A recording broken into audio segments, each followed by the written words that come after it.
শবে কদরের রাতের নামাজের কি নিয়ম? কয় রাকাত পড়বেন, প্রথম রাকাতে কোন সূরা পড়বেন, কতবার পড়বেন, দ্বিতীয় রাকাতে কোন সূরা পড়বেন, কত রাকাত পড়বেন, জানা আছে তো আপনাদের? জানা নাই? একজনও জানেন না? ইন্না লিল্লাহি ওয়া ইন্না ইলাইহি রাজিউন। হাজার হাজার মানুষের বিশাল সমাবেশ, আপনারা একজনও শবে কদরের নামাজের নিয়ম জানেন না? এটা খুব খারাপ কথা ভাই, নিয়ম তো জানতে হবে। আচ্ছা আমি বলে দিচ্ছি, শবে কদরের নামাজের নিয়ম হলো অন্য যে কোনো নামাজ যেভাবে পড়েন শবে কদরের নামাজে একইভাবে পড়বেন। এগুলো শবে কদরের নামাজের নিয়ম।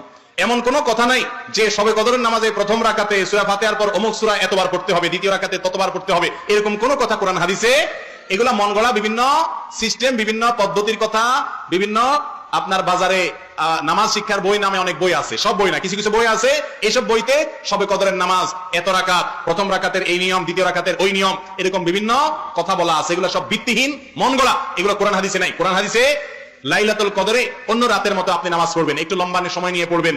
যে কোনো রাতের নামাজ, তাহাজ্জুদের নামাজ লম্বা সময় নিয়ে পড়তে হয়, দীর্ঘ রাকাত, দীর্ঘ রুকু, দীর্ঘ সিজদা, আস্তে আস্তে তেলাওয়াত, আস্তে আস্তে তাসবিহ, এবং সময় নিয়ে পড়বেন। দুই রাকাত করে পড়বেন, যে কোনো সূরা দিয়ে পড়তে পারেন, একবার পড়বেন না দুইবার পড়বেন, সূরা ফাতিহার পরে সূরা, এটা আপনার ব্যাপার, কোনো সূরা নির্ধারিত না।